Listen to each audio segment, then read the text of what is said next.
know it's crazy, but it's You're watching Channel Z, the world's leading zombie apocalypse channel, broadcasting live from Studio Z. Makes me act the way I do. Hello, everybody. Welcome. Hey, Carl. Hey, Pam. How you guys doing? Hi, doing well, thanks. All right. Welcome back to this old apocalyptic house. Today it's all about water and time, and if we're running out of them. And I don't know. What do you guys think? Well, yes. Both.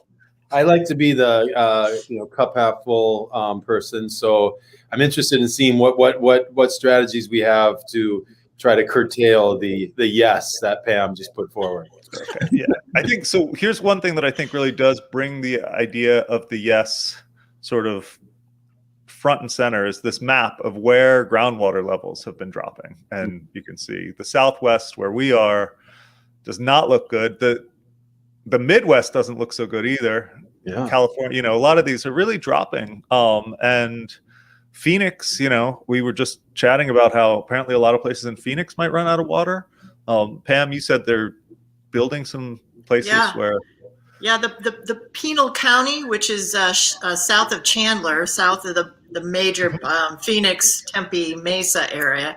That area is completely overbuilt, and there's about 10 or 12 major housing projects that are due to be built, but there's no water. And we were talking to Athena Actipus about this, and she was saying that a lot of people buy houses and they with the understanding that they're going to have plenty of water, but it's not true. There is no water in those areas. So it's kind of an apocalypse ready to happen. So yeah. And so as I've been when I bought this land where I was to make my apocalypse house, water rights are a real issue, so it has a well, and here, I think I have some footage of the well real quick that I could show you. And the well seems to work just fine, but I don't know how much water is in this well. I know that it pumps water now, but that's about all I know. So do you know the quality of that water, Dave? I have I think it 2 years ago tested positive for E. coli, and then they bleached it, and then I haven't had it tested since. So that's actually what I was planning to go up to do this weekend. But actually, the other thing, I ran out of time. Our dog was sick, and our son wasn't feeling well, and so we just never went up there. So we stuck around, and we made some birdhouses, which we might show you some footage of. But before that, let's how about we bring on our guest? We have Brook Thompson here today. Brook has her BS in civil engineering with a minor in political science, and she's currently an environmental engineering master student with a focus on water resources and hydrology. So, Brook, welcome to the show. Hi, I agree. Nick now Brook Thompson. We'll take me work Portland, Oregon, Nick Pulak Lawe, essay picture Lawe. So, I'm currently living in Portland, Oregon, but I'm from the Yurok and Korduk tribes of Northern California. It's very nice to be here. Nice to have you. And we talked about how your family has land near a river, but there've been fights through the 70s in terms of how much of that land, right? About some of that land being taken away and things like that. Yeah, so we're fortunate enough to be on part of our original land that my family has been on for approximately 12,000 years. The issue has been we've been placed to a lot smaller area of that land. So my reservation is 1 mile on each side of the Klamath River for the first 30 miles of the Klamath River from the mouth. Okay. Amazing country up there. It's one of my favorite areas of the country. Beautiful. It looks. Brooke, what in terms of what maybe a more original marking of that land, has it been reduced to or reduced from, I guess? Oh, I don't know the percentage off the top of my head, but significantly, I'd say less than 10% of our original area. Okay. And then that's just the Yurok reservation. The Kruduks actually don't have a reservation at all. Okay. You were mentioning that you use the river for transportation as well, right? Yeah, so the word Yurok actually translates, it's a Kurduk word that translates to downriver people. So all of our life is surrounded around the coastal area and our river. And so all our villages are on the river. And back in the day when there weren't highways, we used the river as our highway. So everything is centered around the waterways in our area. Hmm. So what do you think? Do you think, how do you think we're doing in terms of, as a planet and as a country, are we heading towards a water apocalypse? I think the short answer is yes. It depends on how much you believe in people. But right now, as it stands, and what I've seen when I was fortunate enough to travel the world on a semester abroad trip, we aren't doing so well. I was in South Africa where toilets were actually flushed with vacuums instead of water, and all the sinks are just caution taped off. And so that felt like a beginning of an apocalyptic situation because they're running out of groundwater, and they actually have a zero date for when they will have no more groundwater. What does that mean to have a zero date? They have this projected date when they think they'll run out of groundwater in the near future. Do you know when that is? I don't, and it changes every once in a while depending on like different actions they're taking. But I can tell you it's too soon for comfort. All right. You know, it's interesting. I was just looking at Lake Mead is one of our barometers, and we're at tier 0. There's all this very interesting language about, you know, it's sounding kind of horrible to be at tier 0 because our water levels are so low. Oh my gosh. Over time. Athena asks, how does the U.S. compare to the rest of the world in terms of water use and infrastructure? So how are we doing? It's a hard question because I don't know everything in the world, but generally for example, our sewer systems are okay. We have a D infrastructure rating in general though for America's water infrastructure, which is pretty bad. That's passing, right? A D. That's not bad. That's unsatisfactory, Dave. Can we switch to pass fail? Yeah. In civil engineering, actually, anything that's a C- or below is failing. So. Oh, okay. Well, I guess a D is not as good as I'd hoped. So what does that mean though? Because I feel like so living in a city, there's this feeling like we're safe, right? I'll always be able to turn the tap on and get water. Is that accurate? I don't think so. I mean, someone from living in a rural area like a reservation, when we see climate change, it really hits us head on. Versus in a city, I feel like you are buffered from, and I'm buffered living here now, from a lot of these environmental catastrophes that happen on a smaller scale.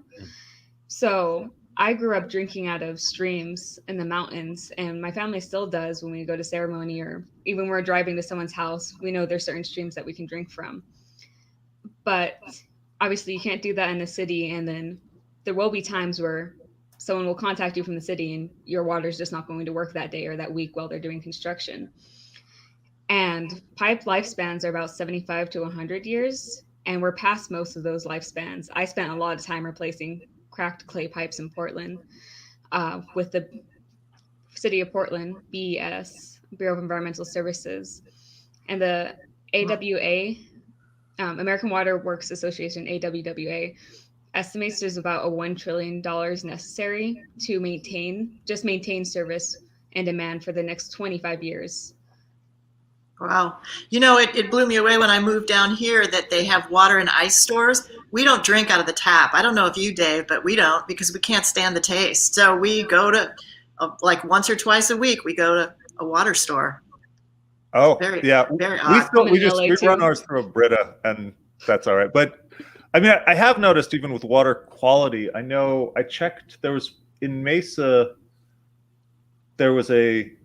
one of the things was too high, and then they basically just changed the law where they're like, that's okay. You can have that much of, I forget what it was. But well, there's arsenic and nitrates. Arsenic and nitrates that are just at the level of acceptability. But like if you're a baby or if you're elderly, it's not so good. Yeah. So So Brooke, but you earlier you were saying, that, the apocalypse is here in terms of water, maybe, but you were also talking about in terms of an assessment of people. I mean, what are your thoughts in terms of how we as people can respond in positive ways to try and turn this tide rather than just accepting that it's here? What different cultural perspectives might help inform that, maybe rather than a current U.S. cultural perspective on some of these things? What are some ways that we might look at going different ways? Yeah, when I say people, I guess what I'm really referring to is like governments, and how much faith people have in their local governments, because it's mainly run by local governments is what makes these decisions. But like in my case, in Northern California, half my river is in Oregon pretty much, and the headwaters are in Oregon. So us being in California, we don't have voting power in Oregon, and the decisions that are made upriver are going to affect us downriver. But a lot of the people who are by the river upriver are farmers, and so we're constantly going to head to head with irrigation issues and who should get what water for what reason. And already as it is, Native Americans are such a low voting population that politicians usually don't cater towards our needs.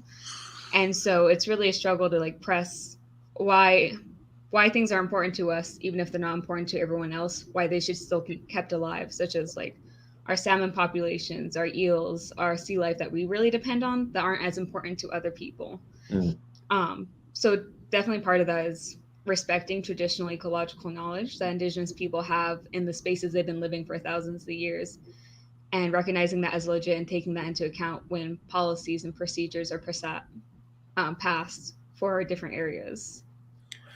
Would that be best done at the local level, or do you think that there's a national response that, 'cause, I mean, is water such a crucial issue that there should be more of a comprehensive approach to it, where water rights don't pass between states? I mean, I know this is very ideological because it would be shocking for states to give up their rights with water, but I mean, in terms of getting that knowledge into these systems, what do you think would allow that really important ancient information to have an effect?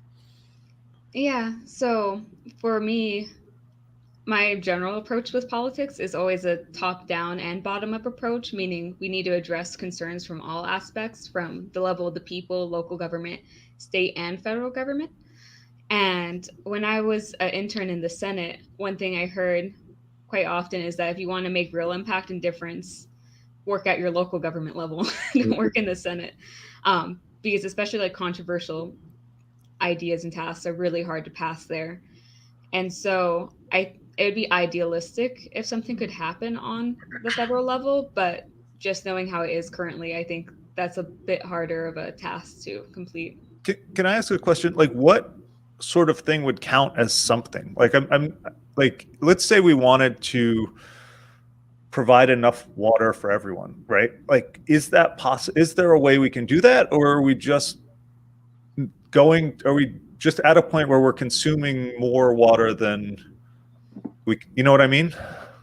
I think it is. I mean, again, with like the policy thing. So one of the emerging technologies that I think is really cool is recycled water, where if say we like are able to keep our society together, we can take a lot of the wastewater we spend, put it through a little more filtration, and use it for different things that we're not using to like brush our teeth and drink or cook with.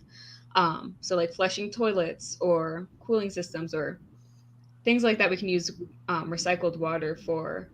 And then again, we can take away from more extravagant uses of water, because water is not always distributed equally. And, as we see time and time again, there's a lot of brown and lower income people who don't have the same access to water for basic needs that maybe someone who's really well off has for extravagant needs like large fountains and water installations and fancy pools and golf courses, which aren't really a need, but we still use water on it because people have money to pay for those things.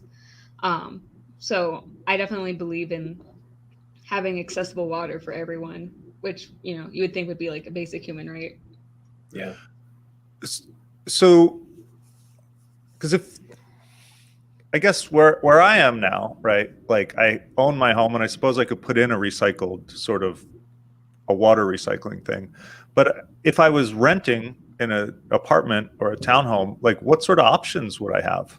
You know, like Yeah, there's not as many. I mean, I know people do some things like install like I've seen people just put like a jar full of rocks into the back of their toilet tanks to try to make the toilet slightly more low flow, or change out their shower heads. And there's small things you can do like that. But like I said, I think if like politicians put policies in place encouraging those who own the apartments to make more adjustments that made them more ecological in terms of water, that would be like the bigger solution, because it's really hard to do these kind of large scale changes on an individual level. I was living in California for many years during the drought, and we would put bricks in the back of the toilet. But even more importantly, I think the psychology of water usage became a big thing. Like we were really, really aware of long showers and felt guilty for that kind of thing. Like we were really aware of that. So this is an interesting question. Like I sort of want to go back to this sort of idea of sort of possible solutions, because there's this, I think I often think of there's social solutions, right? How much we use water. And then there's also sort of like technological solutions, right? Like these water recycling sort of things. And I guess I'm just wondering about some of the pros and cons of those, because the technological solutions seem really nice, right? Where it's like, oh, then maybe I don't have to get rid of my pool or, you know, whatever, or my golf course. I don't have a golf course, but, you know, like if I did, I could see whoever owns a golf course. So these sorts of things, I guess what I wonder is what is the environmental impact of those, right? If someone has to then redo the plumbing, or is that a thing that has to be done anyway, that we're getting to the point where we have to redo our sewage, so we might as well upgrade it? You know what I mean? Yeah. I mean, I think generally with like recycling, the best thing is to do is just not use as much. That's like the first answer. And that's what more emphasis should be put on. Because I mean, even with our recycling system, a lot of it ends up going into the garbage dump. And after you recycle it once, it still needs to go back in the garbage. We just need to use less from the get-go. But I think there's longer term solutions. I mean, like, again, these pipes, like you were saying, will need to be replaced regardless, because the material is going to degrade. There's going to be bursts. There's going to be leaks. And so this is going to be something we're continuously have to do. But, you know, like in my culture, traditionally, we just kept our streams and natural waterways clean enough that we could drink out of them. And that wasn't a major issue. And I know you're talking about having a apocalyptic house, and you have to consider, like, you know, maybe you buy all this fancy technology that you're going to be able to use in your lifetime. But what about when that breaks and there's no manufacturer to replace it? What are your kids going to do for their lifetime for filtering their water and taking care of that? Yeah, that's a good question. Because Athena asks, Dave, do you bring all your own water when you go to your apocalyptic house, or process the water you have there to make it safe? And so we tried to boil some water when we were up there. And it turns out even that I tried to boil it in an Nalgene, because I knew you could pour boiling water in a Nalgene, but you can't. So I melted the Nalgene, which means now I have to buy another Nalgene. So that's another thing that I'm consuming. And then we had this teeny tiny little pot that got us like just this much water. And then eventually I made tea. But like, long story short is we're probably going to buy a filtration system, right? I mean, maybe we can figure out how to make one. But most likely our first thought would be, oh, let's go on Amazon and buy a filtration system. And then if that doesn't work, let's throw it away and buy a different filtration system and keep doing that until the water tastes good. And I don't know, because even with the Brita water filter that we use, we throw that little filter away. And I'm always wondering, like, what is the cost of, and I guess, you know what I mean? Like, what is the cost of that, of incompetently trying to like conserve? I don't know if that makes any sense. But. Well, and then the energy that it takes to make those products too in the first place. Yeah. I always wonder, like, that sort of question.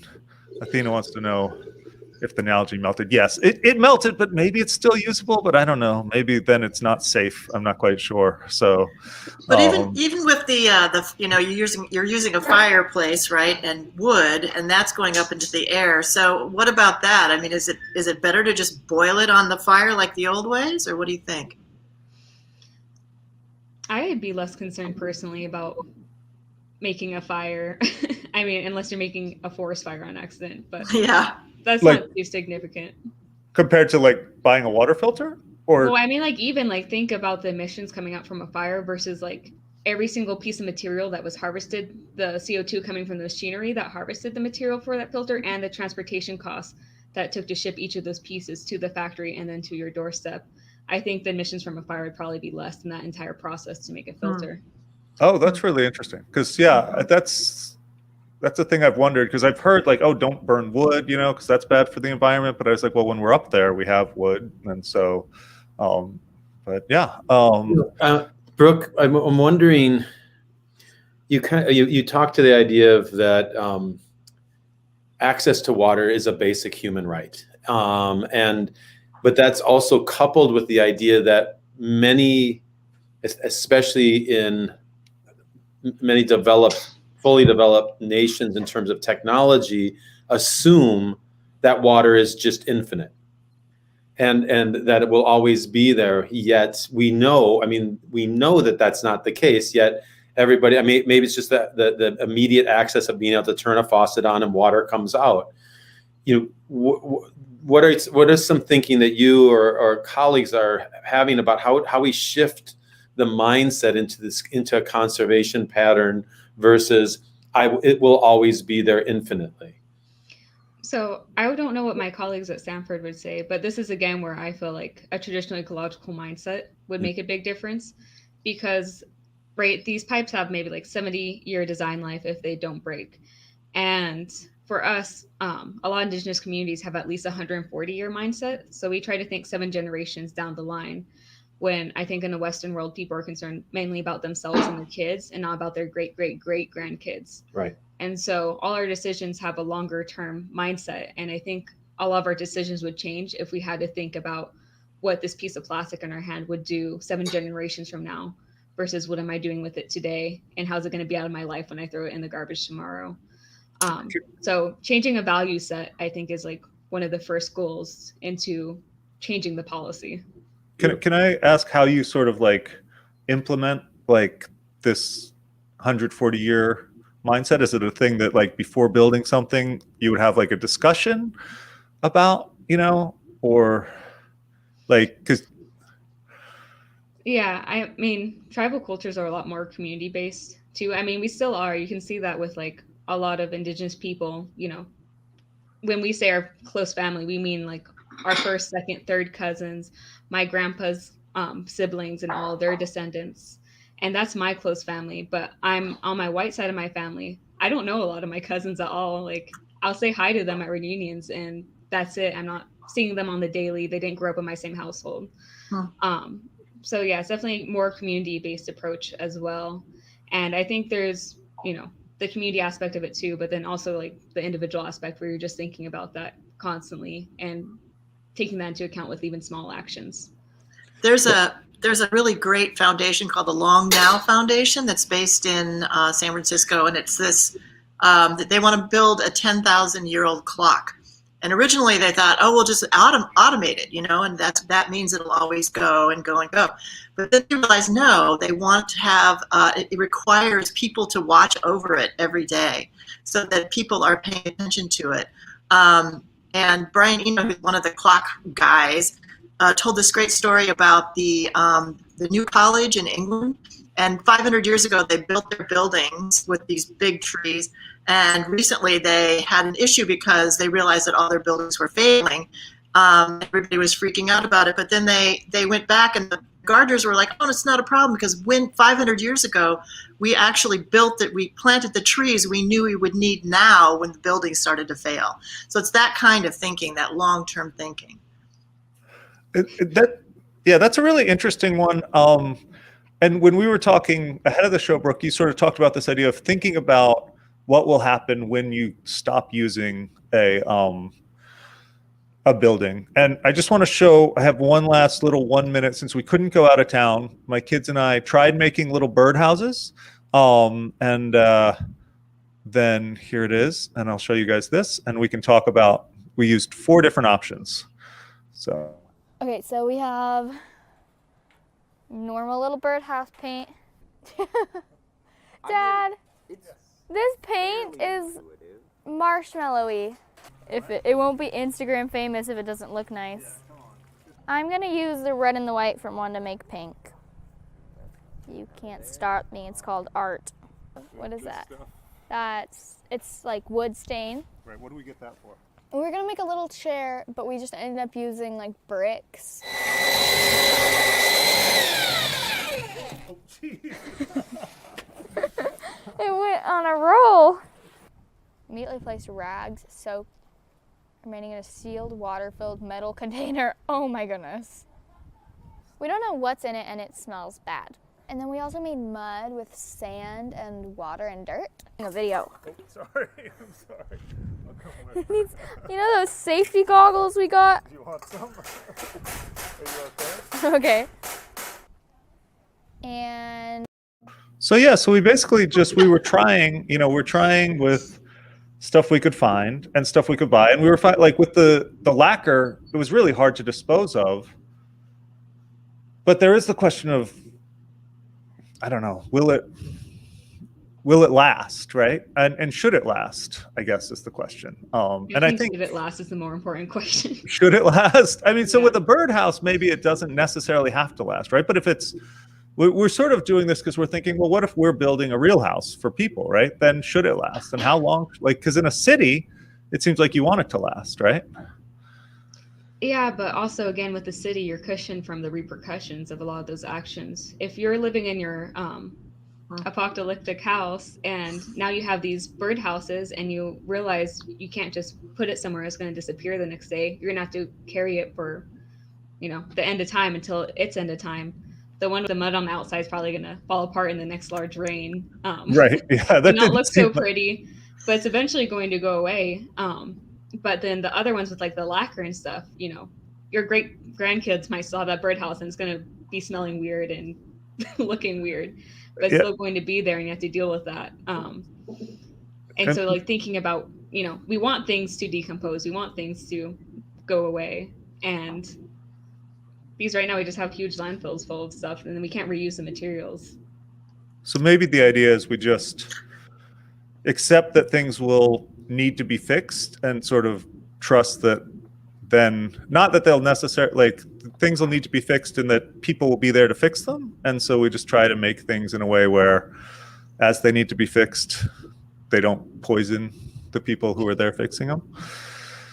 So I'm really struck by what Brooke said earlier about one of the things I think when we're lensing through this idea of responding to the apocalypse, we tend to think many people will tend to think in a very individual oriented way rather than a more expansive perspective of who is around me and how can I connect to a broader community. And how that would absolutely change how we respond to many of these issues. If we keep thinking in these small unit structures in more of a, in a majority structure of our culture, it will always keep us in these kind of looking to technology rather than looking to people and technology. There's certainly not one response, but Brooke, I've really appreciated that idea of kind of this broader net of community. I know we're running out of time, but one last thought is just, when I think of sometimes people's idea of apocalyptic now, I think of how my ancestors lived not that long ago because our contact was during the gold rush in California, so only 150 more years ago.